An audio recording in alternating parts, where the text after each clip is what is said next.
A dog refused to give birth. But when the vet checked her belly, he screamed, "Oh my God!" What should have been a simple delivery turns into something terrifying, because inside this loyal companion, there isn't what anyone expected. In the dead of night, a desperate caretaker risks everything to protect her patient. But powerful forces close in, forces willing to burn, threaten, and destroy to keep a dangerous secret buried. As the truth begins to surface, the stakes explode into life-or-death danger. Every choice could mean saving an innocent life, or losing everything. What did the vet really see inside that dog? And how far will someone go to silence the truth? I'd love to know. Where are you watching from? Type it down below, and while you're here, subscribe so you'll always catch the next story. The autumn evening settled quietly over Green Valley Veterinary Clinic, painting the sky in soft shades of purple and orange. Wren Halstead moved methodically through the empty waiting room, straightening magazines and wiping down surfaces. Her dark auburn hair was pulled back in a practical ponytail, and her blue scrubs showed the wear of a long day's work. At 32 years old, Wren had spent nearly half her life working with animals, starting as a teenager at her grandfather's farm clinic. Yet despite her years of experience and natural talent, most people still saw her as just the assistant. She brushed away the familiar sting of being underestimated and focused on her closing duties. Dr. Pierce Danner emerged from his office, his weathered face tired but kind behind his wire-rimmed glasses. "Heading home soon, Wren?" "Just finishing up, Doctor." Danner, she smiled at her mentor, noting how the long days were beginning to wear on him. At 65, he'd been talking about retirement more frequently. The shrill ring of the clinic phone cut through their quiet exchange. Wren reached for it automatically. "Green Valley Veterinary Clinic, how can I help you?" "This is Clive Rourke." The voice on the other end was commanding, brooking no argument. "I need Doctor." "Danner at my estate immediately. My champion Labrador Juniper is having complications with her pregnancy." Wren's spine stiffened at the name. Everyone in Green Valley knew Clive Rourke, the wealthy horse breeder whose influence extended far beyond his sprawling estate. His generosity to local causes was as legendary as his ruthless business practices. "Of course, Mr. Rourke. Can you tell me what symptoms you're seeing?" "I don't have time to explain to an assistant. Get Danner here now." The line went dead. Wren relayed the message to Doctor Danner, who was already pulling on his coat. "We'd better hurry," he said, gathering his medical bag. "Rourke's dogs are worth small fortunes. If anything happens to Juniper—" They drove through the gathering darkness in Dr. Danner's old pickup truck, the gravel crunching beneath the tires as they approached Rourke's estate. The main house loomed ahead, a massive colonial structure with white columns glowing in the security lights. A stable hand directed them to the kennel building, where they found Clive Rourke pacing outside. Even at this late hour, he wore an immaculate charcoal suit, his steel-grey hair perfectly coiffed. His commanding presence filled the space as he strode toward them. "Finally!" he snapped. "She's been in distress for hours." Wren followed Doctor Danner into the climate-controlled kennel, where they found Juniper lying in a plush whelping box. The black Labrador's sleek coat was dull with sweat, her sides heaving with labored breaths. Despite her obvious discomfort, her brown eyes were gentle and trusting. "She should have delivered by now," Rourke said, hovering nearby. "This breeding was too important to leave to chance. I had my personal vet monitoring her entire pregnancy." Wren knelt beside Juniper, running gentle hands over her distended belly while Dr. Danner prepared for examination. The dog whimpered softly, and Wren murmured soothing words. "Something's not right, Doctor," Danner muttered after several minutes of examination. "She's showing no signs of active labor, but she's clearly in distress." "Wren, let's get the portable ultrasound from the truck."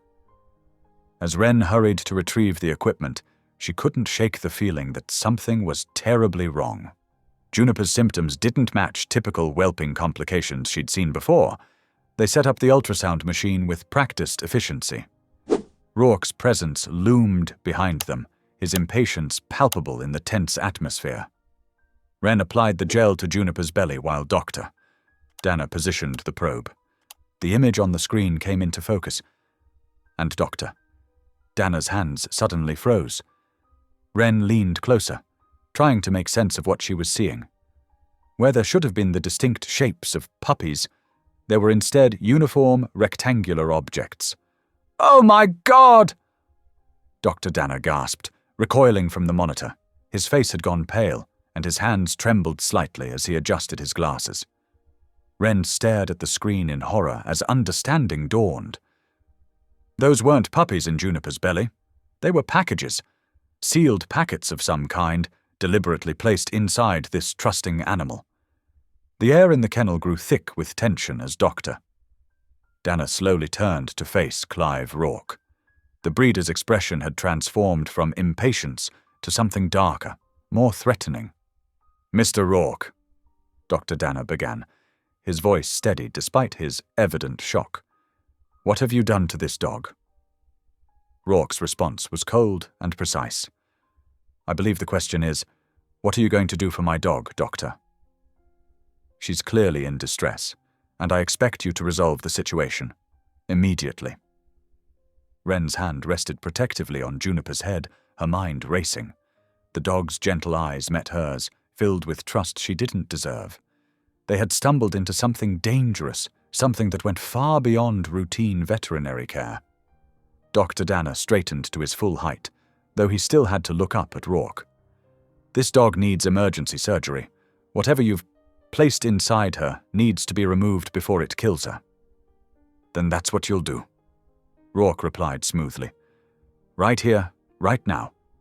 I have a fully equipped surgical suite in the next room. You'll operate, remove what needs to be removed, and ensure Juniper's complete recovery." His grey eyes hardened. "And naturally, this entire situation falls under client confidentiality." Wren watched the silent battle of wills between the two men, her heart pounding. Dr. Dana's ethical standards were legendary in the community. She knew how much this moment was costing him. But Juniper's life hung in the balance. "We'll need to prepare for surgery, Doctor," Dana finally said, his voice tight with suppressed emotion. "Wren, get our surgical kit from the truck. Mr. Rourke, show me your surgical suite."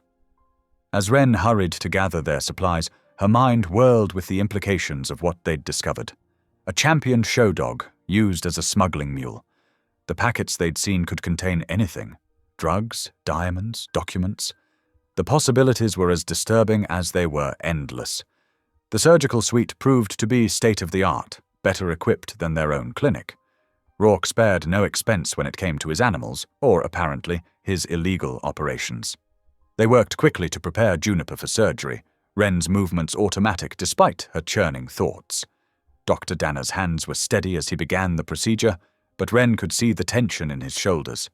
Rourke watched from the corner, his presence a constant reminder of the dangerous situation they'd stumbled into. "Suction," Dr. Dana murmured, and Wren responded instantly. They worked in practiced synchronization, their focus entirely on saving Juniper's life. The packets were carefully removed one by one, 8 in total, each sealed in waterproof material. Rourke collected each packet as it was extracted, placing them in a steel briefcase without comment. Wren concentrated on monitoring Juniper's vital signs, pushing aside her rising anger at what had been done to this innocent animal. The surgery lasted over 2 hours. By the time Dr. Dana placed the final suture, exhaustion showed clearly on his face. Juniper's vital signs were stable, her breathing even under the influence of anesthesia. "She'll need careful monitoring for the next 24 hours. Doctor," Dana said, pulling off his surgical gloves. "And several weeks of recovery care." "That won't be necessary," Rourke replied smoothly. "My personal vet will take over from here. You've done your job. Now it's time for you to leave. And remember, Doctor, client confidentiality is absolute." The threat in his words was unmistakable. Wren looked at Dr. Dana, seeing her own helpless fury reflected in his eyes. They had saved Juniper's life, but at what cost? What other animals might suffer the same fate? As they packed their equipment in silence, Wren's hand lingered on Juniper's soft fur. The dog was beginning to stir from anesthesia, her trusting nature unchanged despite everything she'd endured. Wren's throat tightened with emotion. "Come along, Wren." "Doctor," Dana said quietly. "There's nothing more we can do here." They walked to the truck in silence, the weight of their discovery settling heavily between them. The night air had grown cold, and Wren wrapped her arms around herself, trying to stop the trembling that had nothing to do with the temperature. As they drove away from Rourke's estate, the lights of the main house disappeared behind them, swallowed by the darkness. But Wren knew this night would haunt them both. They had saved Juniper, but they had also glimpsed a darkness that wouldn't easily be forgotten. Dr. Dana's hands gripped the steering wheel tightly. "What we saw tonight," he began, then paused. "We'll need to be very careful, Wren. Very careful indeed." Wren nodded, understanding all that remained unspoken. They had stumbled into something far larger and more dangerous than either of them had imagined, and there would be consequences to face. But for now, they drove through the quiet night, each lost in their own thoughts about what they had witnessed and what it might mean for their future. Wren's hands trembled as she stared at the ultrasound monitor, her mind struggling to make sense of what she was seeing. Where there should have been developing puppies, strange dark shapes filled Juniper's abdomen, perfectly rectangular packets sealed in what looked like plastic. Dr. Dana's face had gone ashen. "Dear God!" he whispered again, adjusting his glasses as if that might change the impossible image before them. "Those aren't puppies." Juniper whimpered softly on the examination table, her dark eyes filled with pain and confusion. Wren stroked the lab's sleek head, trying to offer comfort while her own heart raced. "Dr. Dana, what do we do?" The older veterinarian's weathered hands shook slightly as he cleaned the ultrasound gel from Juniper's belly. "These packages, they could be anything. Drugs, maybe. But whatever's in there, it's killing her. The inflammation, the distress, her body is rejecting them." "We have to get them out," Wren said firmly, her quiet voice hardening with resolve. "She'll die if we don't." "Agreed." Dr. Dana nodded grimly. "But Wren, you understand what this means?" "Rourke, he's using this poor animal to smuggle something. And once we operate, once we have evidence..." The clinic's front door crashed open with a bang that made them both jump. Heavy footsteps thundered down the hallway toward the exam room. Wren's heart leapt into her throat as Clive Rourke burst in, his expensive suit wrinkled and his face dark with fury. "Where is my dog?" he demanded, eyes fixing on Juniper. "I'm taking her home now." Wren stepped between Rourke and the examination table, drawing herself up to a full height despite her racing pulse. "Mr. Rourke, we can't release Juniper. She needs emergency surgery." "The hell she does." Rourke's face flushed an ugly red. "That's my property you're interfering with, worth more than you make in 5 years. She's not property, she's a living creature." Wren shot back, surprising herself with her own fierceness. "And what you've done to her, those packages inside her, it's killing her." Rourke went very still, his eyes turning cold and calculating.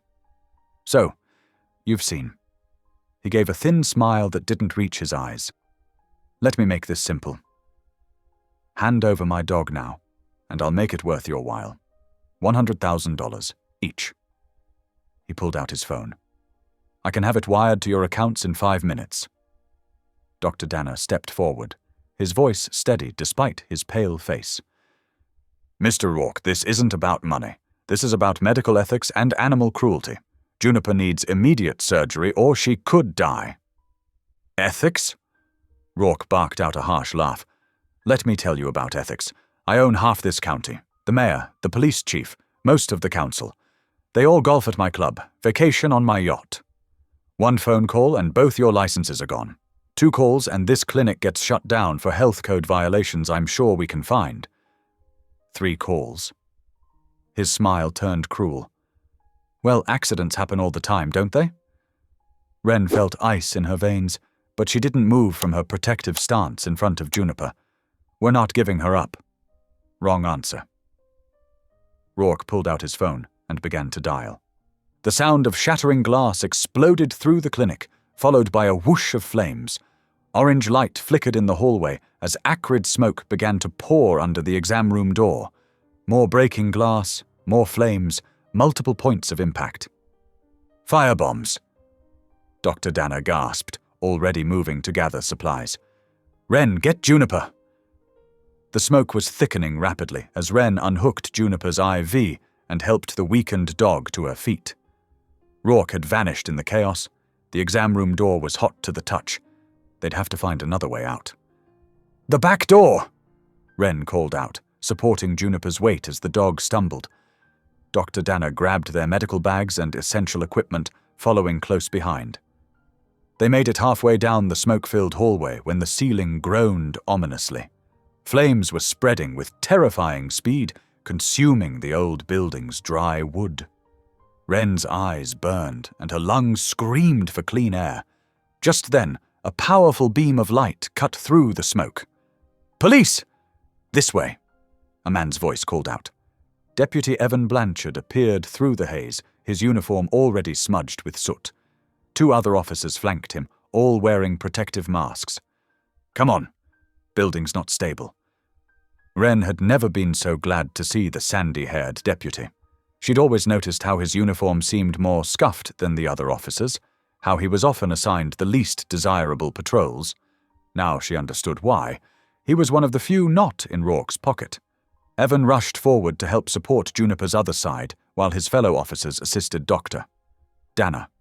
Together they stumbled toward safety as flames licked up the walls around them. The heat was intense, pressing against them like a physical force. They burst out into the cool night air, just as another section of the roof collapsed with a thunderous crash.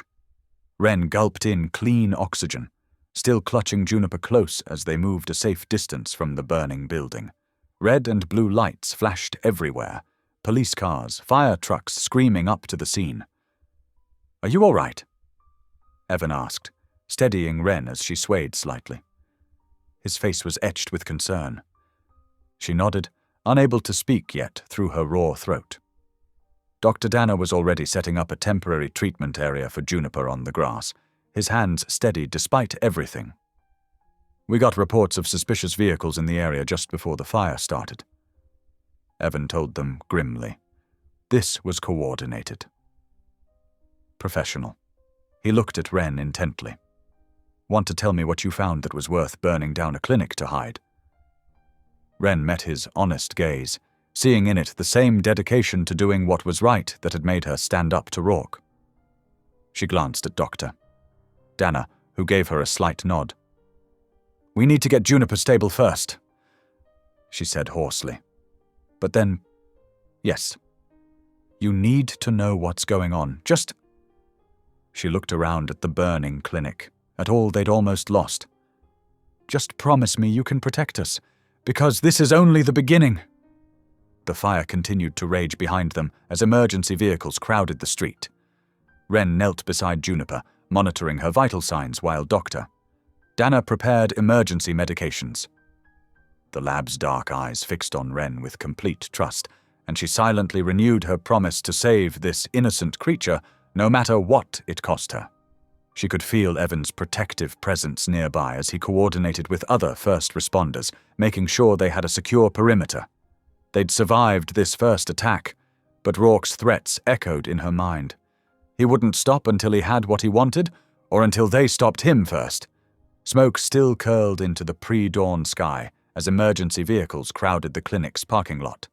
Their flashing lights painted the scene in alternating red and blue, casting eerie shadows across the charred remains of the building's front entrance. Wren sat on the back step of an ambulance, a scratchy blanket draped over her shoulders. Her clothes reeked of smoke, and soot streaked her face, but she refused to leave Juniper's side. The black lab lay on a makeshift bed of blankets next to her, an IV line delivering much-needed fluids. Despite everything she'd been through, Juniper's tail gave a weak thump whenever Wren's hand brushed her fur. Deputy Evan Blanchard approached, his normally pristine uniform now smudged with ash. His notebook was already out, pen poised.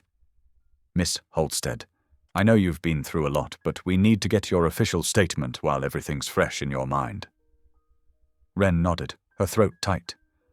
"Someone tried to kill us, Evan. They tried to kill all of us, including Juniper." Her voice cracked on the dog's name. "I know," Evan said quietly, settling onto the ambulance step beside her. "And I promise you, we're going to find out who did this. But I need you to walk me through everything that happened, starting from when Mr. Rourke first called."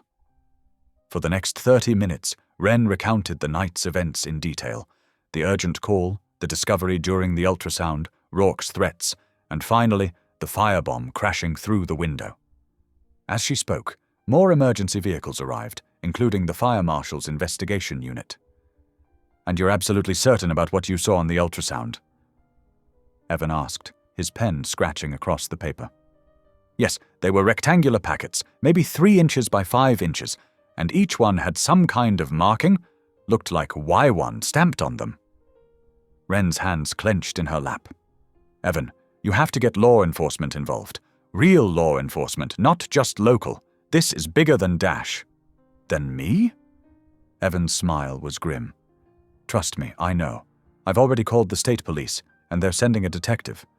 But Wren," he glanced around before lowering his voice, "you need to understand what you're up against. Clive Rourke practically owns this county. His donations built half the public buildings, including the courthouse. He's got judges, commissioners, even some of my own department in his pocket." "I don't care," Wren said fiercely. "What he's doing to these dogs, it's evil, and now attempted murder." Before Evan could respond, a sleek black SUV pulled into the lot, its tires crunching over broken glass. A tall woman in an expensive suit emerged, her heels clicking purposefully as she strode toward them. Despite the early hour, every hair was perfectly in place, her makeup flawless, gold jewelry glinting in the emergency lights. Evan straightened. "Marla Keene, County Animal Control Director." Wren's stomach clenched. Everyone knew Marla Keene was one of Rourke's biggest supporters. His annual donations to the county shelter had helped her build a small empire within the local government. "Deputy Blanchard?" Marla nodded curtly before turning her sharp gaze on Wren. "Miss Halstead, I understand you have one of Mr. Rourke's valuable show dogs in your possession." "She's my patient," Wren said carefully. "She's still in critical condition and needs immediate surgery." Marla's perfectly plucked eyebrows arched. "According to my information, you're not even a licensed veterinarian, just an assistant. Where is Dr. Dana?" "Being treated for smoke inhalation," Evan cut in. "Miss Halstead is more than qualified." "Regardless," Marla interrupted, "this animal is now evidence in an ongoing investigation. I have the authority to seize her immediately." Wren's heart nearly stopped. She knew exactly what would happen if Juniper went into Marla's custody.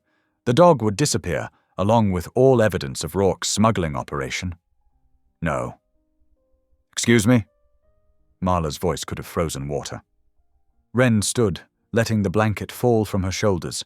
Though she was several inches shorter than Marla, she drew herself up to her full height. "I said no. Juniper is my patient, and she needs emergency surgery to remove those packets before they rupture.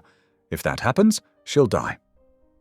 "Miss Halstead," Marla's tone dripped with condescension, "I have a court order. This isn't a request. Step aside." 2 animal control officers approached with the transport cage.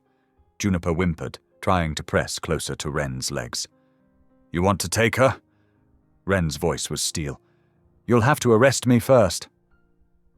"Because I'm not letting you kill this dog to protect Rourke." A small crowd had gathered.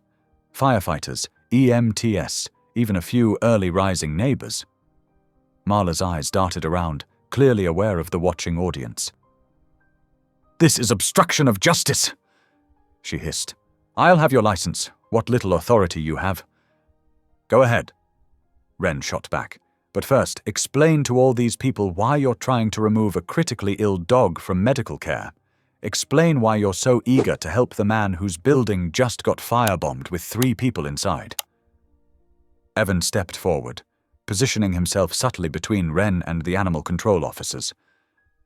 "Director Keene, given the circumstances, I believe it would be best to leave Juniper in Ms. Halstead's care for now, at least until the state police arrive. We wouldn't want to risk compromising any evidence." Marla's perfectly painted lips pressed into a thin line. For a moment, Wren thought she might press the issue. But finally, she turned on her heel. "This isn't over!" She snapped over her shoulder. "I'll be back with proper authorization." As Marla stalked back to her SUV, Wren's knees nearly buckled with relief. She sank down beside Juniper, who immediately tried to lick her face. That was either very brave or very foolish. Evan said quietly. "Probably both." Wren managed a shaky smile. "But I couldn't let them take her. You know what would have happened." Evan nodded grimly. "The state police should be here within the hour. In the meantime—" He hesitated. "Maybe you should think about somewhere safe to take Juniper." "Somewhere off the record." Wren stroked Juniper's head, mind racing. She had just made herself a target, not just of Rourke, but of the corrupt system that protected him. But looking into the lab's trusting eyes, she knew she'd make the same choice again. "They'll try to stop us?" she murmured to Juniper. "But I promise you this, I won't let them hurt you again." The fire marshal's team was already sifting through the wreckage of the clinic's entrance. In the distance, the first rays of dawn began to paint the sky pink, but Wren felt no peace in the coming day. She had drawn a line in the sand, challenging not just one powerful man, but an entire network of corruption. As if understanding the gravity of the moment, Juniper pressed her head against Wren's leg, offering silent support. Together, they watched the investigation unfold, knowing that somewhere in the ashes lay answers that could bring down Rourke's empire, if they could stay alive long enough to find them. One of the fire investigators emerged from the wreckage, holding something in a clear evidence bag. Even from a distance, Wren could make out the distinctive Y1 stamp, identical to the marks she'd seen on the packets in Juniper's ultrasound, the same marking that might finally connect Rourke to whatever operation he was running. Evan saw it too. He quickly pulled out his phone and began taking pictures, documenting everything before anyone could make the evidence disappear. "We'll need to check shipping yards," he muttered. "That stamp has to mean something." Wren nodded, but her attention was focused on Marla's SUV, still idling at the edge of the parking lot. She had no doubt the director was already on the phone with Rourke, planning their next move.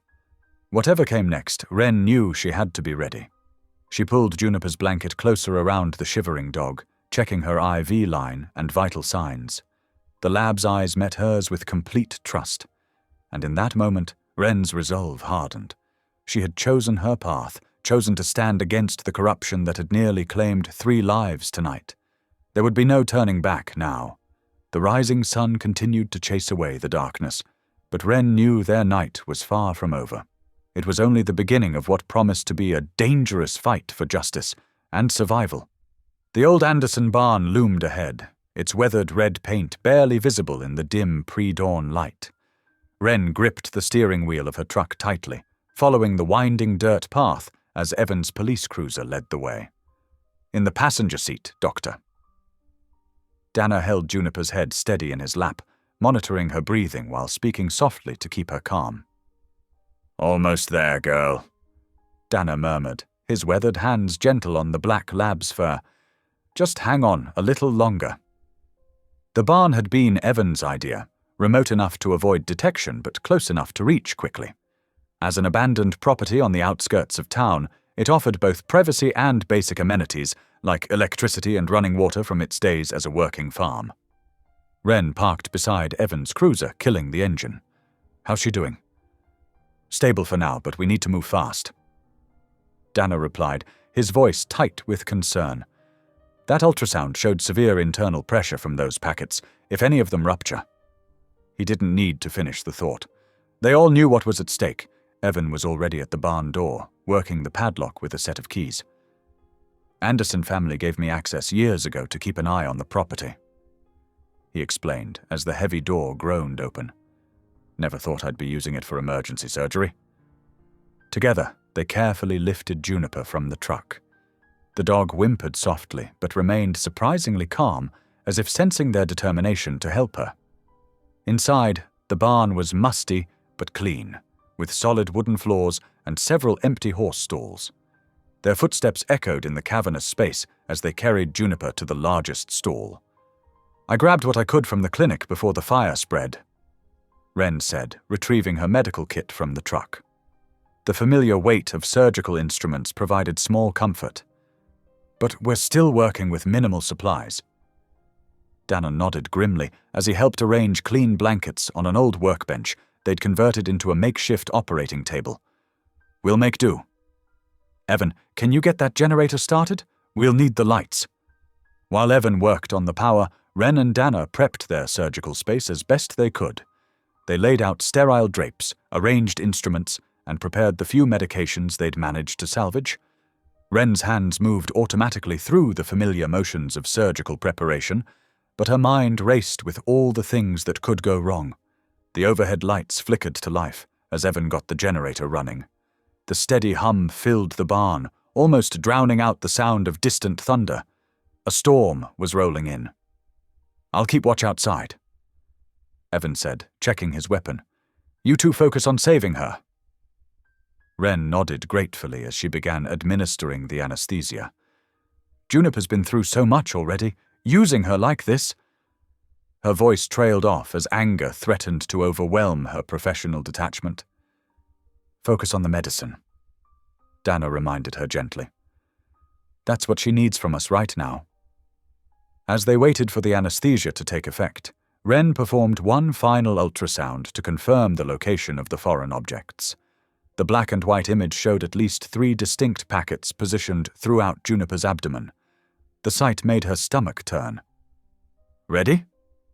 Danner asked, positioning the surgical light. Wren took a deep breath and nodded. "Ready." She had just made the first incision when the lights went out.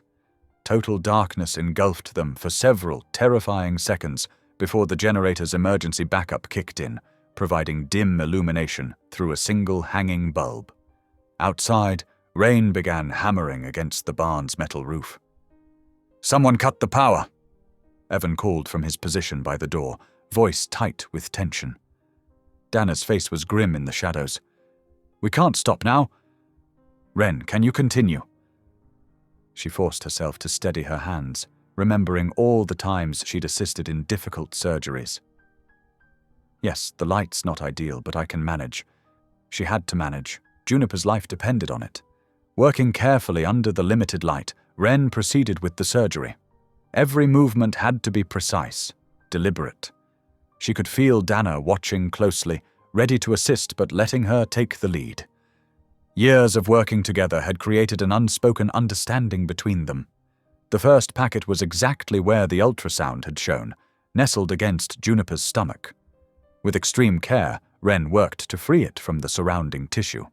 The material was industrial-grade plastic, sealed tight against the dog's bodily fluids. "Almost got it," she murmured, making the final cut to release the package. "There." As she lifted it free, the contents shifted, producing a distinct metallic clinking sound. Danner quickly provided a sterile tray, and Wren placed the packet on it, her surgical gloves smeared with blood. "Should we open it?" she asked, glancing at Danner. He nodded grimly. "We need to know what we're dealing with." Using surgical scissors, Wren carefully cut through the sealed plastic. The contents spilled out onto the tray. Dozens of antique coins, their gold surfaces dulled but unmistakably valuable. Alongside them, several small bags of white powder that could only be opioids, and a small leather-bound book filled with rows of numbers and coded entries. "My God," Danner breathed. "They weren't just using her for simple smuggling. This is big," Wren finished, her mind racing. "Much bigger than we thought." The presence of the ledger suggested an organized operation, not just a one-time transport. A crash of thunder made them all jump. The storm was directly overhead now, rain drumming against the roof like machine gun fire. Through it all, Juniper's vital signs remained steady on their portable monitor. 2 more packets to go, Wren said, turning back to her patient. We can't stop now. She had just positioned her scalpel for the next incision when Evan's urgent whisper cut through the rain noise. Vehicle approaching. Lights off, no sirens. Dana moved quickly to shield their surgical light, while Wren covered Juniper with a sterile drape. They waited in tense silence as the sound of tires on gravel grew closer. The minutes stretched out like hours as they stood frozen in the dim light, the only sounds being the storm outside and the steady beep of Juniper's heart monitor. Wren's surgical gloves felt tacky with drying blood, but she didn't dare move to change them.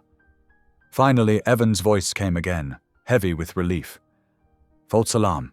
They turned onto the main road. Wren let out the breath she'd been holding and returned to her position at the operating table. Her hands were shaking slightly as she removed the sterile drape, but she forced them to steady as she picked up her instruments again. We need to move faster, she said, meeting Dana's eyes. We're too exposed here. He nodded in agreement. Proceed, but carefully. These next packets look even closer to vital organs. As Wren worked to free the second packet, her mind wandered to the clinic, now probably reduced to ashes.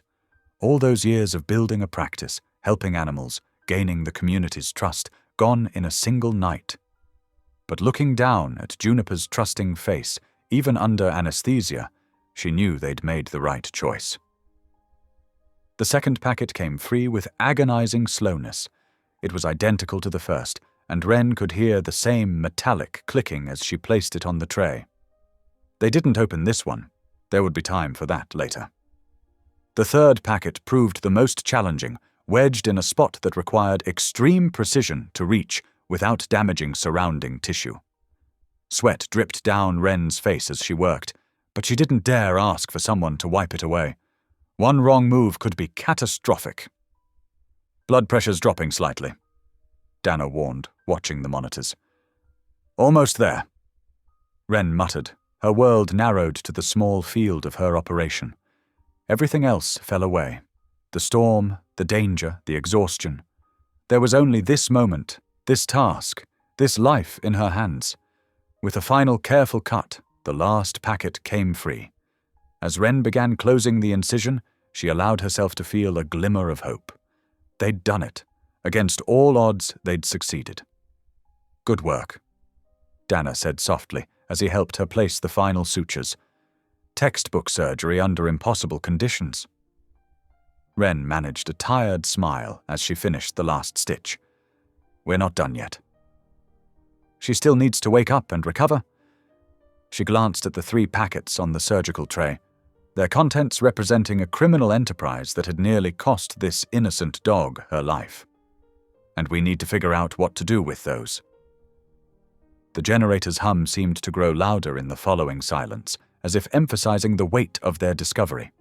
Outside, the storm continued to rage, but inside the old barn, they had won at least one small victory. Juniper was free of her terrible burden, though the real fight was far from over. Under the harsh glow of the generator-powered lights, Wren's hands moved with careful precision as she extracted another packet from Juniper's abdomen. The surgical steel instruments glinted in the artificial light as she worked, her forehead beaded with sweat despite the barn's cool air. Dr. Dana stood beside her, ready to assist, while Deputy Evan Blanchard kept watch near the barn doors. That's the 4th one, Wren murmured, placing the sealed package on the metal tray with a soft clink. Her gloved fingers were steady despite the gravity of what they were uncovering. They're all identical in size and wrapping. Dr. Dana picked up the packet, turning it over in his hands.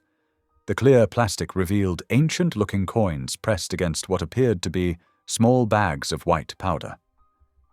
These aren't just random items, he said quietly. This is organized. Professional.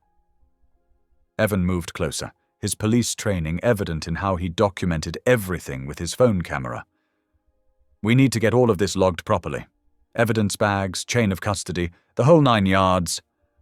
Wren nodded, but her attention remained focused on Juniper's well-being. The Labrador's vital signs were stable, but each packet removed was a delicate operation. "There's something else here," she said, carefully widening the incision. "It's different from the others." She gently extracted a water-resistant pouch, larger than the previous packets. Inside was a leather-bound book, its cover marked with a stark Y1 in black ink. A ledger. Evan breathed, leaning in for a closer look. This could be everything we need. With practiced care, Wren finished removing the last packet before beginning to close Juniper's incision. As she worked, Dr. Dana opened the ledger, his face growing increasingly troubled as he flipped through the pages. "This isn't just about tonight," he said, voice tight with concern. "There are dates going back months, different dogs, different shipments." He paused, finger trailing down a column of numbers. "These are coordinates, delivery points. This is an entire operation." Evan pulled on evidence gloves and took the ledger, his trained eye scanning the entries. "Look at these intake forms in the back. They're animal control documents, and these signatures—" He stopped, jaw clenching. "That's Marla Keene's signature, on multiple forms." Wren's hand stilled for a moment as the implications sank in. She's been helping them. That's why she wanted Juniper seized so badly. She resumed her careful stitching, each suture precise, despite her racing thoughts. She's been providing cover for Rourke's operation. "This goes deeper than we thought." "Doctor," Dana said, spreading out the contents of the packets on a clean surgical drape.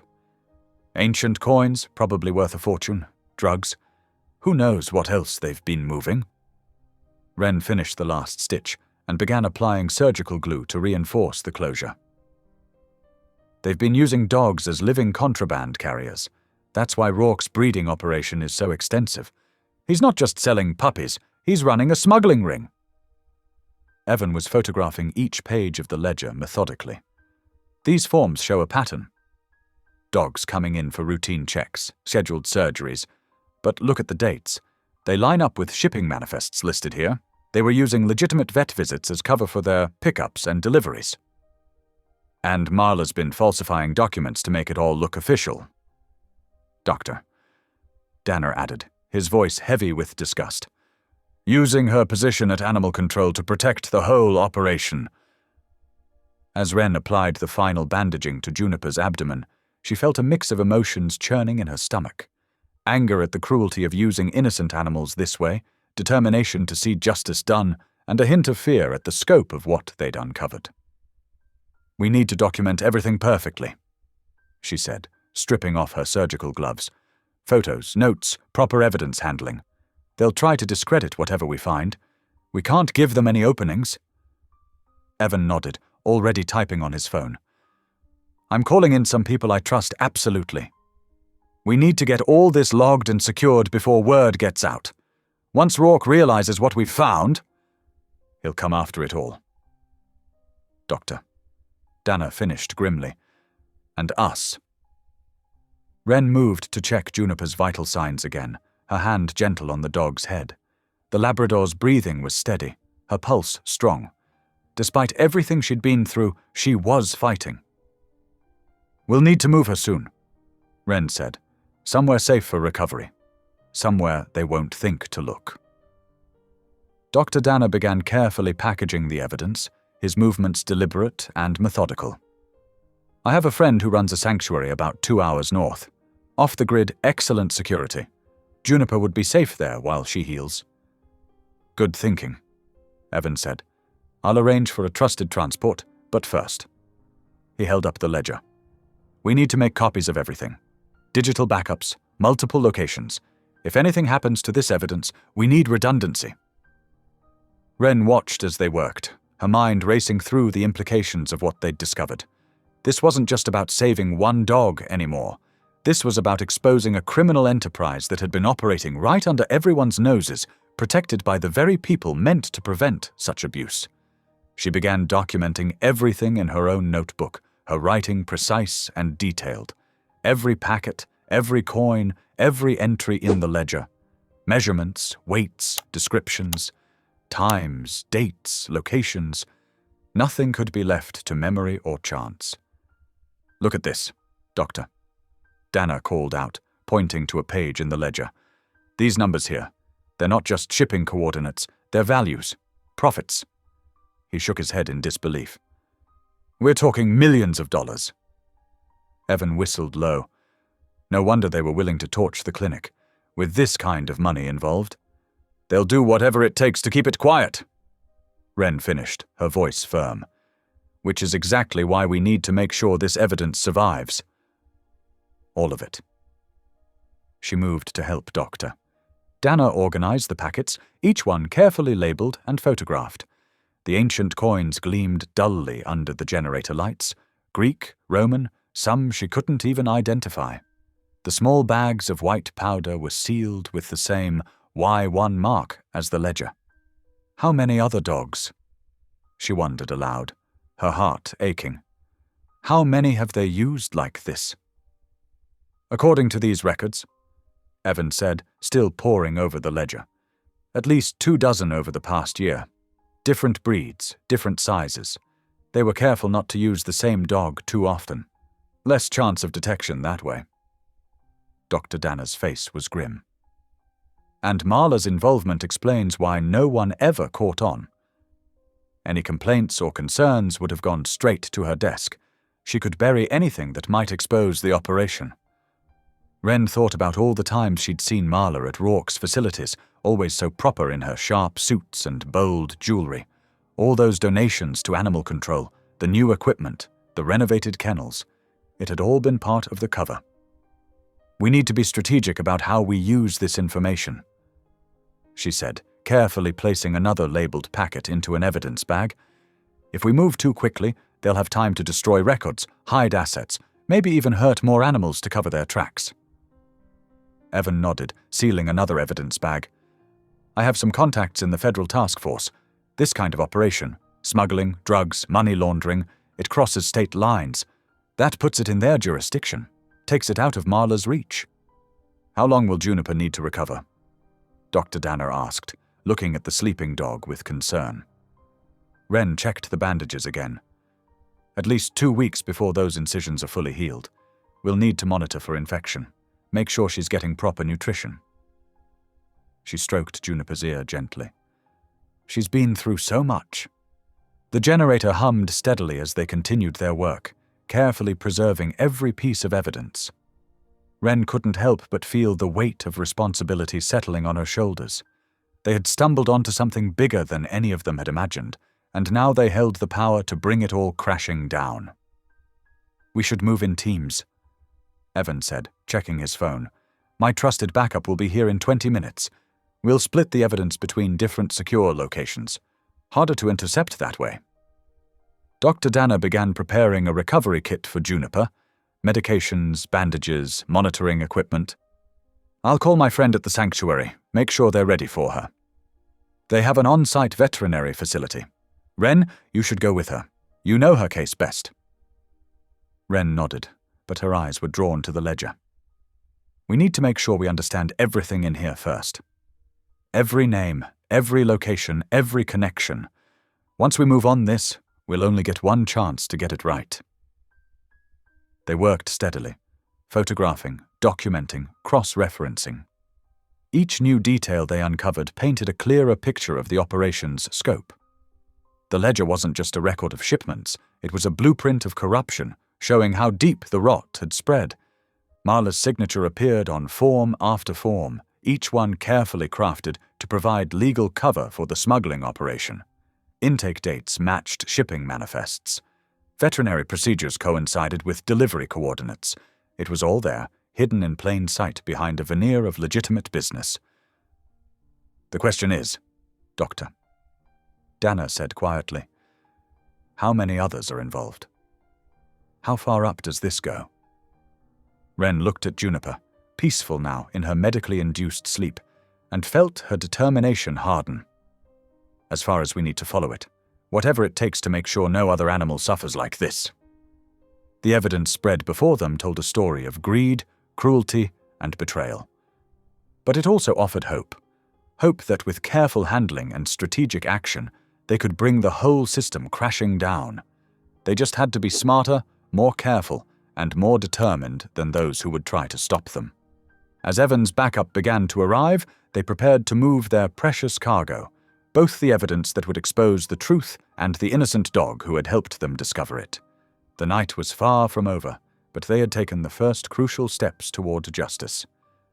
The generator's steady hum filled the barn as they worked, a reminder of the precarious nature of their situation. But Wren felt stronger now, more certain of their path forward. They had the truth in their hands, documented, photographed, and ready to use. Now they just had to make sure it reached the right people at the right time. The evidence was damning, comprehensive, and undeniable. It would take careful planning and perfect timing to use it effectively, but they had everything they needed to expose the truth. Marla's betrayal, Rourke's criminal enterprise, the abuse of innocent animals, all of it would come to light. They just had to stay alive long enough to make it happen. The morning sun filtered through the barn's weathered slats as Wren, Evan, and Doctor Dana huddled around a makeshift table, their faces etched with determination. The recovered ledger lay open before them, its pages filled with damning evidence of Rourke's operation. Steam rose from their coffee cups, providing warmth against the early chill. "We need to be smart about this," Evan said, running his finger down a column of dates and locations. "Marla's got the county locked down tight, but she doesn't have jurisdiction over state investigations." Wren nodded, her auburn hair catching the sunlight. "What are you thinking?" "I've got some contacts at the state level. People I trust." Evan pulled out his phone, scrolling through his contacts. "There's a detective in the organized crime unit who owes me a favor.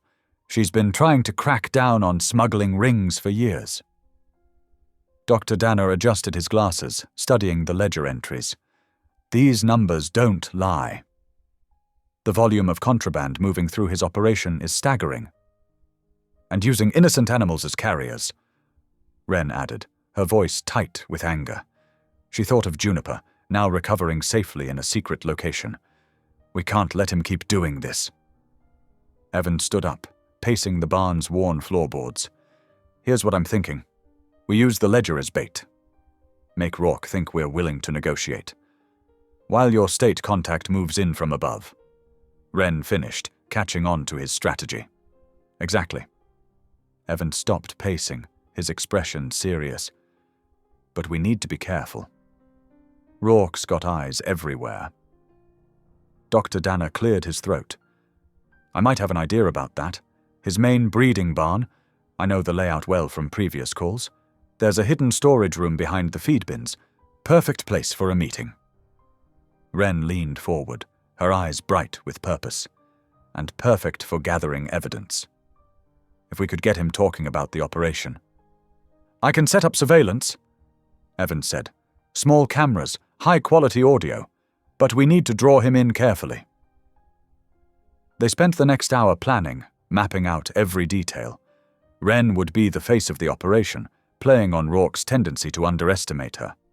Dr. Dana would provide backup, his presence lending legitimacy to their supposed negotiation. Evan would coordinate with his state contact, Detective Sarah Martinez, ensuring she had everything needed for a proper investigation. Over the next few days, they put their plan in motion. Evan made discreet calls, building a network of support beyond Marla's reach. Each conversation was carefully coded, using veterinary terms as cover. "We've got a serious case of kennel cough spreading through the county," he'd say, signaling the corruption they were fighting. Wren focused on preparing the ledger, highlighting key entries that would catch Rourke's attention without revealing their full understanding.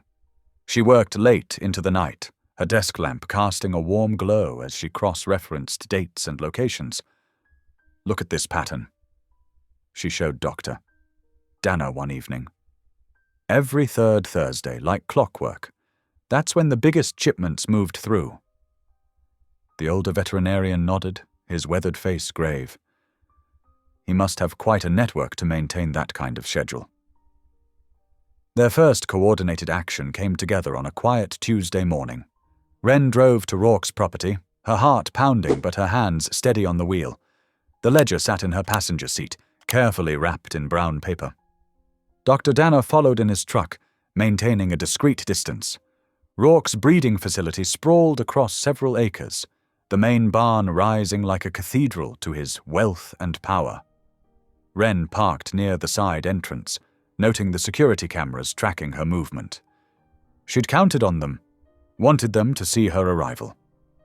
Inside, the barn smelled of fresh hay and expensive leather. Prize-winning horses watched from their stalls as Wren made her way to the feed storage area. She could hear voices ahead. Rourke was already there, just as they'd planned. "Miss Halstead," he called out, his tone deceptively pleasant. "This is an unexpected visit."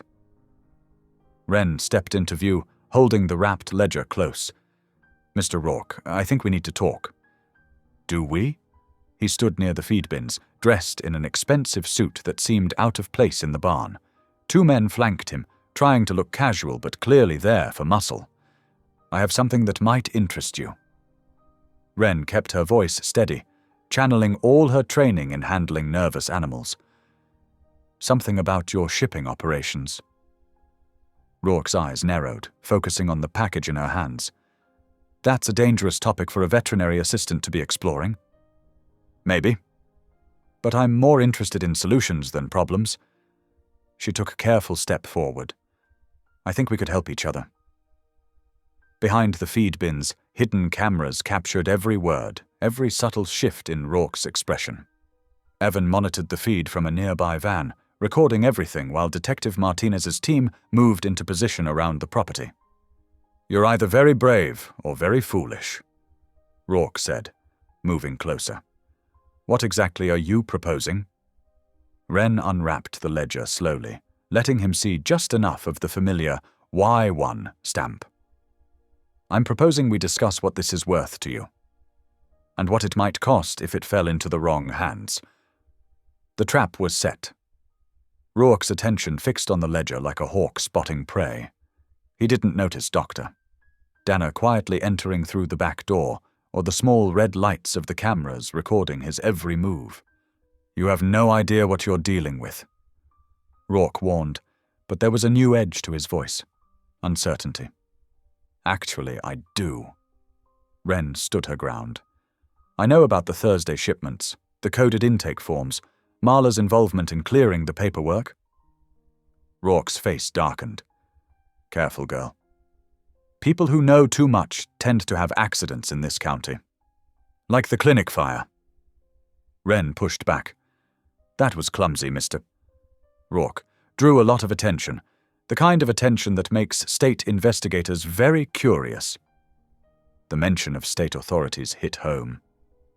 Rourke's confident facade cracked slightly, his eyes darting to his men. "What do you want?" "A meeting. Tomorrow night. We'll discuss terms." Wren rewrapped the ledger. "Just you and me. No muscle, no threats. You're playing a dangerous game." "No game, just business." Wren turned to leave, her heart racing but her steps measured. 7 o'clock, same spot. Don't be late." She walked out of the barn, feeling Rourke's eyes boring into her back. Once in her car, she let out a shaky breath. Through her rearview mirror, she saw Doctor Danner emerging from his hiding spot, casual as could be, checking on a horse in a nearby paddock. The plan was working. They had Rourke on video, responding to specific details about his operation. Detective Martinez would have enough probable cause to launch a full investigation, bypassing Marla's interference completely. Back at their makeshift headquarters, an abandoned farmhouse on the outskirts of town, Evan played back the recording. The audio was crystal clear, every incriminating word preserved. "This is good," he said, his face lit by the computer screen. "Really good. Martinez is already drafting warrants." "Will they be ready for tomorrow night?" Dr. Danner asked, cleaning his glasses with nervous energy. "Everything's in place. When Rourke shows up for that meeting, he'll find more than just Wren waiting for him." Wren sat quietly, watching the surveillance footage loop. For the first time since discovering Juniper's terrible secret, she felt hope rising in her chest. They were finally fighting back, turning the tide against Rourke's corruption. "We should celebrate." "Doctor," Danner suggested, producing a bottle of sparkling cider from his bag. "To small victories." They raised their paper cups in a toast, the sweet liquid tasting like promise. Outside, the sun was setting, painting the sky in shades of victory. Tomorrow would bring its own challenges, but for now, they had won the first round. Evan's phone buzzed with a text from Detective Martinez. "Warrants approved. Teams on standby. Operation is go." Wren smiled, thinking of Juniper safe in her recovery spot. "We're really doing this," she said softly. "Yes, we are." "Doctor," Danner replied, squeezing her shoulder, "and it's about time." They spent the rest of the evening refining their plan, checking equipment, and preparing for every contingency. The makeshift war room hummed with purpose, maps and documents covering every surface. Tomorrow would change everything, for the county, for the animals, and for justice itself. As night fell, they each took their positions for the final preparation phase. Evan coordinated with his state contacts, ensuring every legal detail was covered. Dr. Danner reviewed medical records, building a paper trail of suspicious injuries that supported their case. And Wren studied the real ledger, the one they hadn't shown Rourke, memorizing every detail they would need for the coming confrontation. The tide was turning. After years of operating with impunity, Rourke was about to discover that even the most powerful can fall when faced with the truth and the courage of those willing to stand up for what's right. The late afternoon sun cast long shadows across Rourke's property as Wren, Evan, and Doctor Danner waited in position. Their carefully orchestrated plan seemed foolproof. State authorities were on their way, and the evidence was ironclad. Wren's heart pounded as she watched from behind a stack of hay bales, the ledger tucked safely in her jacket pocket. But then a familiar click of heels on concrete made her stomach drop. Marla Keene strode into the barn, flanked by 2 county officers. Her bold jewelry caught the fading light as she pulled out an official-looking document. "I'm afraid this operation is now under county jurisdiction," Marla announced, her voice dripping with false sympathy. "Any state-level authority is hereby superseded." Evan stepped forward, his face reddening. "You can't do this. We have evidence of serious criminal activity." "Actually, I can." Marla's smile was sharp as a knife. "Check the bylaws, Deputy. County has first right of refusal on all animal-related cases. Your warrant isn't worth the paper it's printed on." From the shadows emerged Clive Rourke, his expensive boots echoing on the wooden floor. He looked entirely too pleased with himself as he surveyed the frustrated faces before him. "I believe this concludes our business for today," he said smoothly. "Unless you'd like to explain to your superiors why you're trespassing on private property." Wren's hands clenched into fists as she watched their careful plan crumble. Dr. Danner placed a steadying hand on her shoulder, but she could feel him trembling with anger too. "This isn't over," Evan warned, but his voice lacked conviction. Rourke's laugh was cruel. "Oh, I think it is. Marla, please see our uninvited guests out." As they were escorted off the property, Wren caught Rourke's mocking wave. The defeat tasted bitter in her mouth. That night, exhausted and discouraged, Wren tossed and turned in her bed. The sound of her phone ringing jolted her awake at 3 a.m. "Wren!" It was Doctor Danner's voice, tight with fear. "They're here. They're breaking." The line went dead.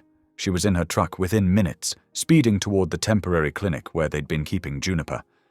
But she was too late. The door hung off its hinges, and inside was chaos. Medical supplies scattered across the floor, cabinets thrown open, and most devastating of all, Juniper's empty kennel. On the examination table lay a single piece of paper. With trembling hands, Wren unfolded it. "The ledger for their lives. You have 24 hours. Further instructions will follow."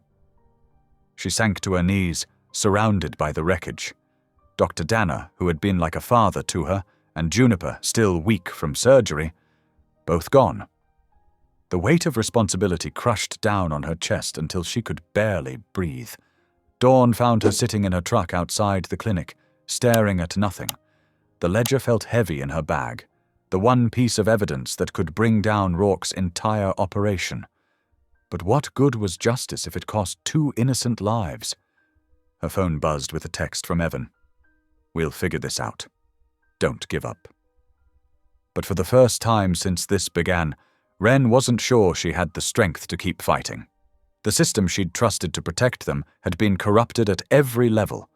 Marla's betrayal, Rourke's power, the ease with which they'd dismantled her careful plans. It all seemed insurmountable. She looked at the photo of Juniper on her phone, taken just yesterday. The dog's trusting eyes seemed to bore into her soul. And Dr. Danner, who had taught her everything she knew about being a vet, about standing up for what was right. Tears slid down her cheeks as she watched the sun rise over the clinic's broken door. She had always thought of herself as strong, capable, able to handle whatever came her way. But now, faced with an impossible choice between justice and mercy, she felt smaller and more alone than she ever had before. The ultimatum loomed over her like a shadow. Trade the evidence that could stop Rourke's cruelty forever, or sacrifice 2 innocent lives to the cause. The weight of the decision seemed to physically press down on her shoulders as she sat there, paralyzed between impossible choices. Hours passed as she remained in her truck, watching people arrive at nearby businesses, going about their normal lives while hers had shattered into pieces. Every time her phone buzzed, her heart leaped, hoping for word about Doctor, Danner or Juniper, but there was only silence from their captors. The morning sun climbed higher, marking the passage of precious time. Each minute that ticked by was another minute Doctor, Danner and Juniper spent in Rourke's custody. The thought of what they might be going through made her physically ill. She pulled out the ledger, its pages now dog-eared and worn. Inside was enough evidence to destroy Rourke's operation completely. Dates, locations, amounts, accomplices. But what good was bringing down the corrupt system if she lost the very people she was fighting to protect? The crushing weight of doubt pressed in from all sides. She had started this fight believing that one person could make a difference, that standing up for what was right would somehow be enough. Now, faced with the brutal reality of power and corruption, she felt naive and foolish. Her phone buzzed again, another text from Evan. "Meeting in 20 minutes. We need to talk options." Wren stared at the message, feeling hollow. What options were there, really? They had tried playing by the rules, and Marla had shut them down. They had gathered evidence, and Rourke had responded by taking hostages. Every move they made seemed to be anticipated and countered. She started her truck, the engine's rumble matching the turmoil in her chest. As she pulled away from the clinic, she caught a glimpse of herself in the rearview mirror, eyes red from crying, face pale with exhaustion. She hardly recognized the person staring back at her. The weight of the system, its corruption, its indifference, its cruel efficiency, had never felt more oppressive. For the first time since she'd discovered those first smuggling packets in Juniper's belly, Wren wondered if she had been wrong to ever think she could fight back against something so vast and powerful. The ledger sat heavy in her bag, a constant reminder of the choice she faced. Justice or mercy, principles or people, right or wrong. And time was running out to decide. Just as Wren reached for her phone to call Rourke and surrender, a sharp knock on her truck window made her jump. Through the glass, she saw a young woman with long, dark hair, wearing worn jeans and muddy boots. There was something familiar about her features, though Wren couldn't quite place it. Heart pounding, Wren rolled down her window just a crack. "Can I help you?" "I'm Tamsin Rourke," the woman said without preamble. "And I know what you found in that dog." Wren's fingers tightened on the steering wheel. "Rourke. As in, Clive's daughter." "Yes." Tamsin's mouth twisted into a bitter smile, though he'd probably prefer everyone forget that particular detail of his life. Wren studied the young woman more carefully now. Despite the deliberate roughness of her appearance, There was no mistaking the aristocratic bone structure she shared with her father. But where Clive Rorke's features were cold and calculating, Tamsin's held a raw, wounded quality. "Why are you here?" Wren asked cautiously. "Because I know what why one really means." Tamsin glanced around the empty parking lot. "And I know where the vault is." Wren's breath caught. "Vault? Can we talk somewhere private?" "This isn't a conversation for the open." After a moment's hesitation, Wren nodded toward the passenger seat. Tamsin climbed in, bringing with her the scent of hay and horses. "I grew up watching his operation," Tamsin said once they were both inside. "Watched him build his empire on other people's pain. The fancy breeding programs, the show championships, it was all just cover for what really made him rich." "The smuggling," Wren said softly. Tamsin nodded. "Where one isn't just a shipping code, it's a vault in the old foaling barn. That's where everything comes together. The contraband, the money, the records. It's his weak point, if you know how to use it." Hope flickered in Wren's chest for the first time since Dr. Dana's kidnapping. "Why are you telling me this?" Tamsin was quiet for a long moment, staring out the windshield. "Because I spent 20 years under his control. 20 years watching him crush anyone who got in his way. He took everything from me, my mother, my dreams, my chance at a normal life." She turned to face Wren, her eyes bright with unshed tears. "And I'm done letting him hurt people." "He has my mentor," Wren said. "And Juniper, the dog we operated on. I know, that's his pattern. Find what people care about and use it against them." Tamsin's hands clenched in her lap. "But the vault, that's different. That's where he keeps everything that matters to him. All his precious secrets." Wren pulled out her phone and called Evan. "You need to hear this," she said when he answered. "Can you meet us?" 20 minutes later, they sat in a back booth at a quiet diner on the edge of town. Evan listened intently as Tamsin explained the layout of the foaling barn, the security systems, the rotation of guards. "The vault itself is behind a false wall," she said, sketching roughly on a napkin. "Biometric lock, but I know the backup override code. He never changed it. Probably doesn't think I remember watching him punch it in all those times when I was little. This could work," Evan said slowly. "With the right team, the right timing." "It's risky," Wren pointed out. "If we're wrong." "We're not wrong." Tamsin's voice was firm. "And right now, while he's focused on you and the ledger, is our best chance. He won't expect anyone to know about Y1. Wren thought about Dr. Dana and Juniper, about all the other animals that had been used as unwitting smuggling vessels, about the years of corruption and cruelty that had gone unchecked.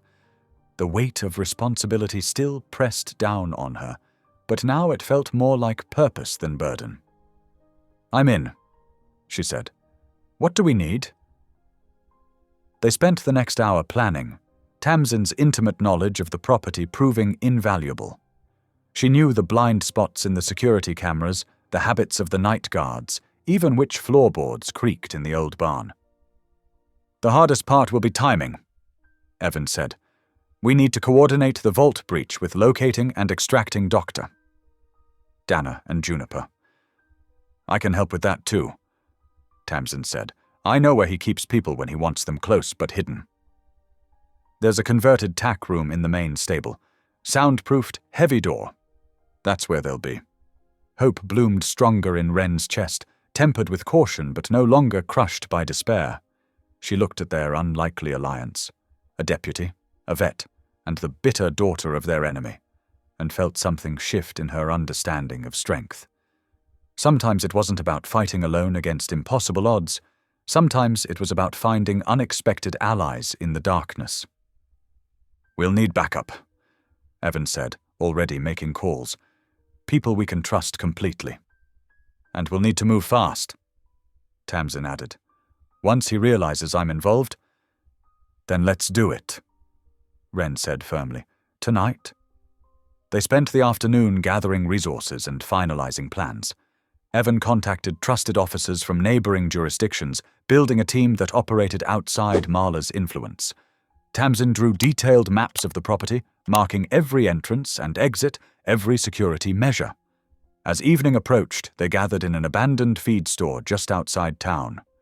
The small group of law enforcement officers listened gravely as Tamsin explained the layout one final time. Wren checked and rechecked her medical kit, knowing that both Dr. Dana and Juniper might need immediate care once freed. The weight of what they were about to attempt settled over the room. If they failed, if anything went wrong, the consequences would be severe. But looking around at the determined faces of her allies, Wren felt her resolve strengthen. They had truth on their side, and justice, and now they had something else, the element of surprise that only Tamsin's knowledge could provide. "Remember," Tamsin said as they prepared to move out, "the vault is everything to him. The money, the records, the proof of every illegal deal he's ever made, it's all there. Once we breach it, his whole empire comes down." Wren nodded, checking her watch. Night was falling, bringing with it the cover of darkness they would need. The crushing weight of the morning's despair had transformed into something else. Determination, purpose, the strength that comes from knowing you're not fighting alone. "Let's go," she said quietly. "It's time to end this." The group moved out in carefully coordinated teams, each with their assigned roles. As Wren climbed into Evan's patrol car, she caught a glimpse of Tamsin's face in the gathering dusk. The young woman's expression was a complex mixture of pain and determination, the look of someone finally confronting years of buried trauma. This wasn't just about saving Dr. Dana and Juniper anymore. It wasn't even just about stopping Rourke's smuggling operation. For Tamsin, this was about reclaiming something that had been stolen from her long ago, her power, her voice, her right to stand against cruelty. And somehow, that made Wren's own resolve even stronger. They had truth on their side, justice on their side, and now they had something else. The fierce determination of a daughter ready to bring down her father's corrupt empire. The car pulled away into the gathering darkness, heading toward what they all knew would be their final confrontation with Clive Rourke. The weight of their mission settled over them like a mantle, but it no longer felt crushing. Instead, it felt like purpose, like destiny, like the kind of moment that changes everything. They were ready. The night air shattered with the sudden roar of flames. Orange light blazed through the windows of the Foaling barn as Rourke's desperate plan unfolded. Inside, smoke billowed thick and black, choking the air as frightened horses kicked at their stalls, their panicked whinnies cutting through the crackling of fire. "No evidence! No case!" Rourke snarled, tossing another accelerant-soaked bundle into the growing inferno. The flames licked up the wooden walls, consuming decades-old timber like paper. In the converted tack room, Dr. Dana pressed himself against the heavy door, trying to shield Juniper from the increasing heat. The black lab whimpered, pressing close to his legs. Smoke seeped through the cracks, making them both cough. "Help! We're in here!" Dana called out, his voice hoarse. The lock held firm, trapping them as the temperature rose steadily. Outside, Wren saw the flames and her heart clenched. "They're still in there!" she shouted to Evan, already running toward the burning building. Heat blasted her face as she approached, making her eyes water. "Wren, wait!" Evan called after her, but she was already pushing through the barn's side door. Thick smoke immediately engulfed her, forcing her to crouch low where the air was clearer. The horses' frightened cries echoed all around as she fought her way deeper into the inferno. Evan followed close behind, using his jacket to beat back flames that threatened to block their path. "We need to get these horses out," he shouted, already working to unlatch the nearest stall. The terrified animal bolted past them toward freedom. Wren pressed on, counting doors until she reached the tack room. "Dr. Dana! Juniper!" she called out, coughing as smoke filled her lungs. "Here! We're here!" came the muffled response. The lock was solid, but the surrounding wood had begun to weaken in the heat. Wren threw her shoulder against it repeatedly, ignoring the pain. On the third try, the frame splintered, and the door burst inward. Dr. Danner stumbled out, supporting Juniper, who was struggling to breathe. "The smoke!" he gasped. "This way!" Wren guided them toward where Evan was clearing a path through the flames. The deputy had managed to free most of the horses, who thundered past them to safety. Suddenly, a figure emerged from the smoke. Marla Keene, her face twisted with desperate fury. She raised a gun, aiming directly at Wren. "You've ruined everything!" she screamed over the roar of the fire. But before she could pull the trigger, another form tackled her from the side. Tamsin Rourke grappled with the older woman, knocking the weapon from her grip. It skittered across the floor into the flames. "Not this time!" Tamsin growled, pinning Marla's arms behind her back. "No more hurting people for my father." The building groaned ominously above them. "We need to get out now!" Evan shouted, helping Doctor Danner and Juniper toward the exit. Wren grabbed Tamsin's arm, pulling her and the subdued Marla along as burning debris began falling around them. They burst out into the cool night air just as part of the roof collapsed behind them. Emergency vehicles were arriving, their lights painting the scene in flashing red and blue. Through streaming eyes, Wren saw Rourke being handcuffed by officers near his truck, his face a mask of rage and disbelief. Dr. Danner sank to his knees in the grass, holding Juniper close as she shuddered and coughed. "Thank you," he wheezed, looking up at Wren with tears cutting tracks through the soot on his face. "Thank you." Wren knelt beside them, quickly checking them both for serious injuries. Her hands shook as the adrenaline began to fade, but her voice remained steady.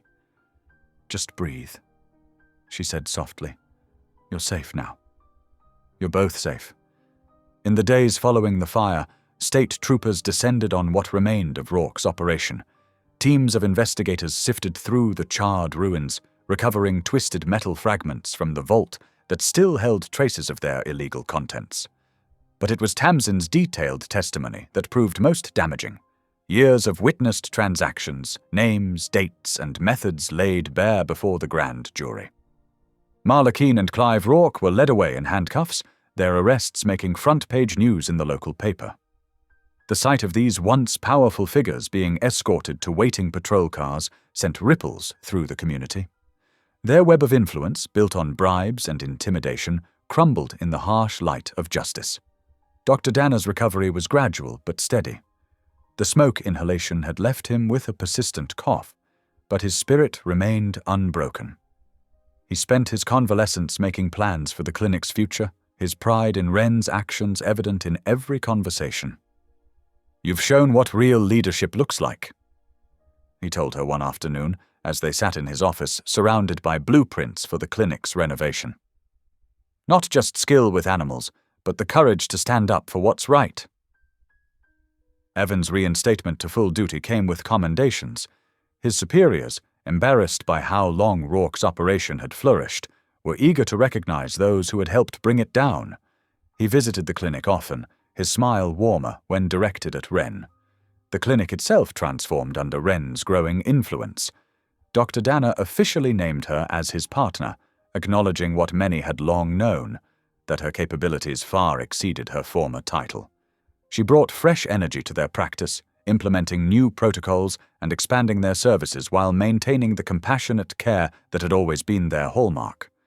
Juniper's adoption papers sat framed on Wren's desk, a daily reminder of where this journey had begun. The Labrador had healed completely, her sleek coat and bright eyes showing no trace of her ordeal. She became the clinic's unofficial greeter, her gentle presence helping nervous animals and their owners feel at ease. Wren's transformation was quieter but no less profound. The woman who had once hidden in the background now stood confidently before clients, her expertise acknowledged and respected. She had found her voice, and with it came a deep sense of purpose that touched everything she did. Love bloomed too, in the quiet moments between emergencies and regular checkups. Evan's steady presence beside her, Juniper's unconditional affection, and the restored bond with her mentor, Doctor. Danner created a foundation of stability she had never known she needed. The final pieces fell into place with a simple ceremony in the clinic's garden, where Wren accepted her full veterinary partnership. Standing before their gathered staff and supporters, with Juniper at her feet and those she loved nearby, Wren felt the weight of her journey and the lightness of having found exactly where she belonged. Thanks for watching. If any part of this story lingered with you, consider subscribing. I'll be here again tomorrow, sharing another tale that speaks to the soul.